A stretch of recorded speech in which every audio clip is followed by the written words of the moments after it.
Well, good morning, friends. It's good to be back after our yearly meeting and this Sunday.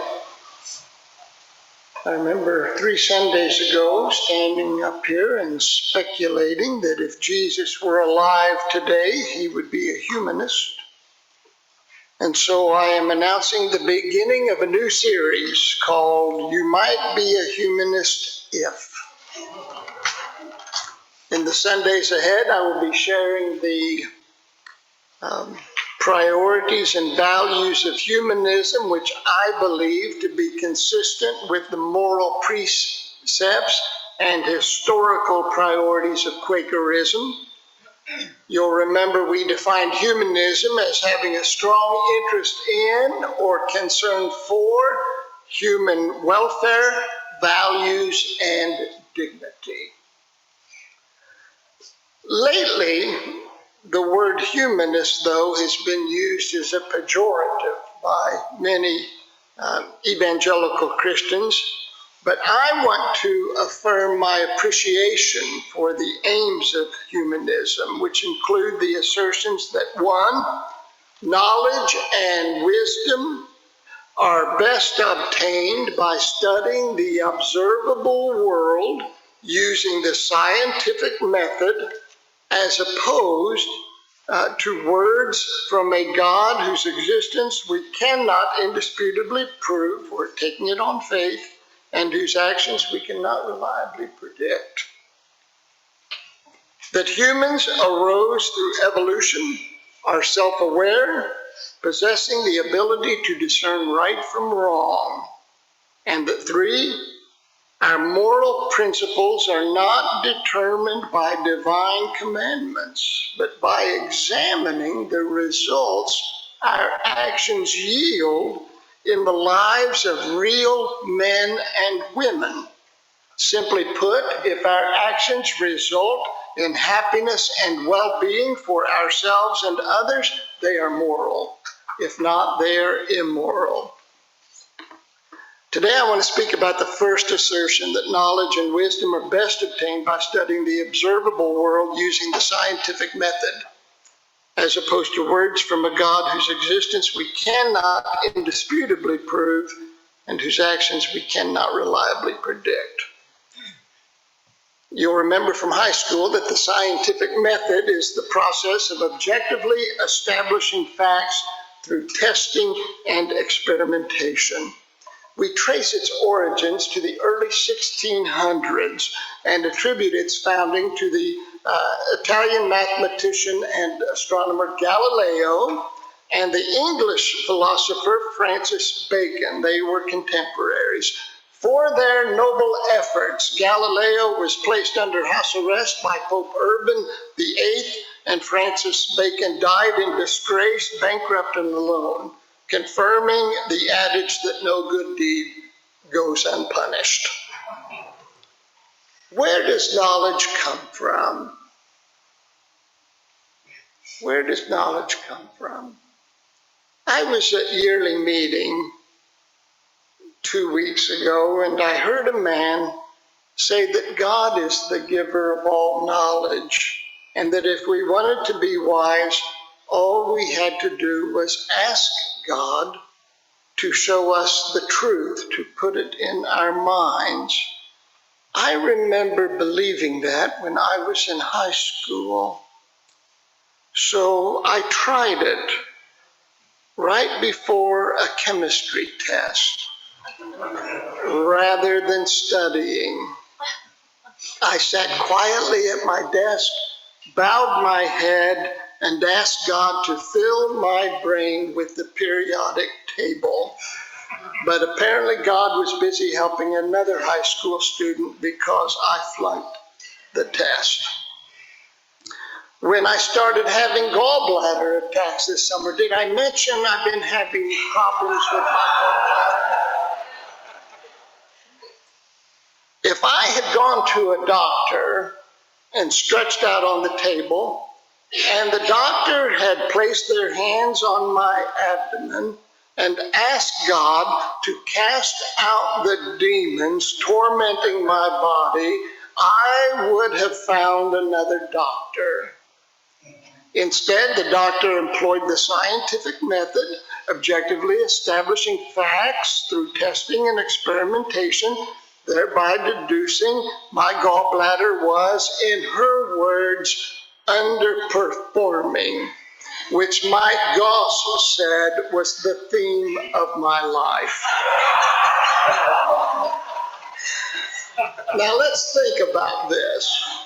In nearly every aspect of our lives, we employ the scientific method, whether we're seeking medical advice or financial guidance or relational insight.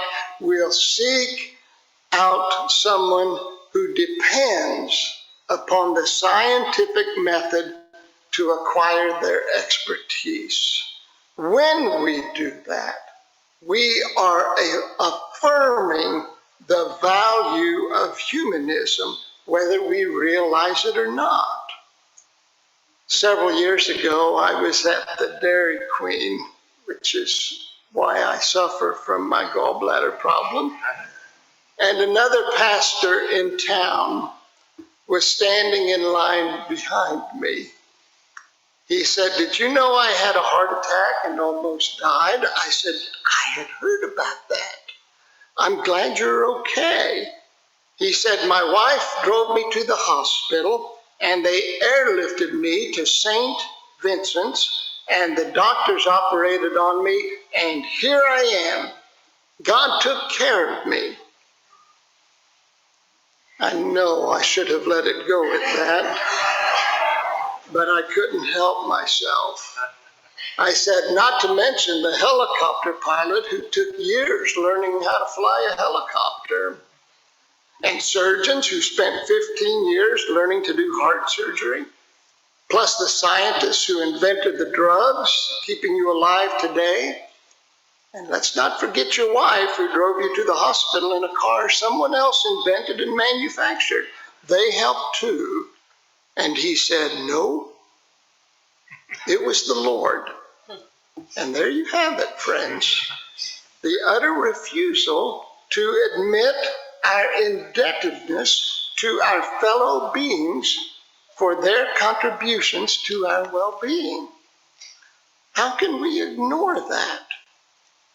Humanism, at its basic level, teaches us how to be grateful. How to be grateful. It asks us to be honest about the observable, verifiable facts of our lives. Humanism allows us to be appropriately aware of and appreciative of the good things that happen in our lives. To acknowledge that we have been blessed by human knowledge and kindness in no way denigrates God. It's no secret to those of you who know about my marital relationship that I have married one of the finest persons on earth, far more than I deserve. If I were, you didn't have to nod your head, Mark. If I were to wake up each morning thanking God for Joanne, but neglected to say a word of gratitude to her, I would be thoughtless and inconsiderate. It is essential in this life to know when and to whom to be grateful. It is essential in this life to know when and to whom to be grateful. Friends, there are many bright and helpful people making real differences in our world. To discount their contributions is to deny the value, worth, and dignity of humankind. Goodness is goodness. Wisdom is wisdom to be appreciated no matter their author. For God to be good, humankind need not be evil. For God to be wise, humankind need not be foolish. For God to be holy, humankind need not be fallen. Today, I am grateful, among others, for Galileo and Francis Bacon, who with so many others have taught us not only the value of observation, but the importance of knowing whom to thank and when and why.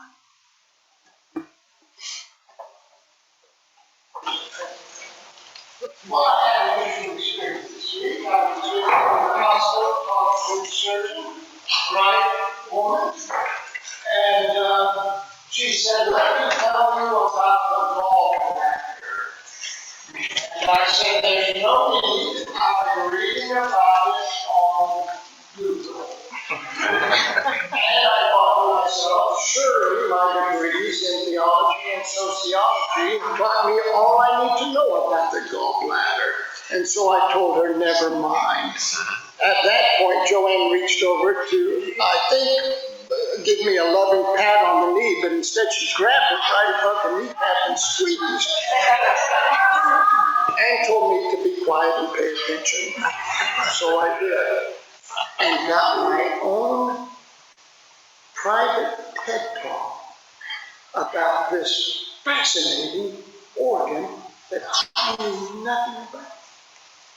Now, we men are often guilty of either mansplaining, and I don't have to tell you women what that is, I'm sure you know, or telling someone that we already know all there is to know about something.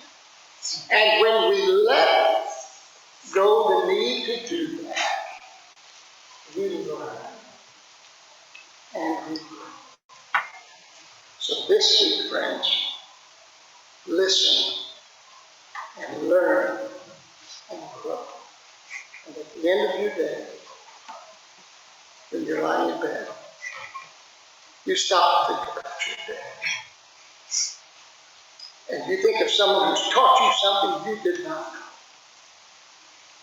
And you let them know you're grateful. Let them know you're grateful. That's how. Turn to greet friends.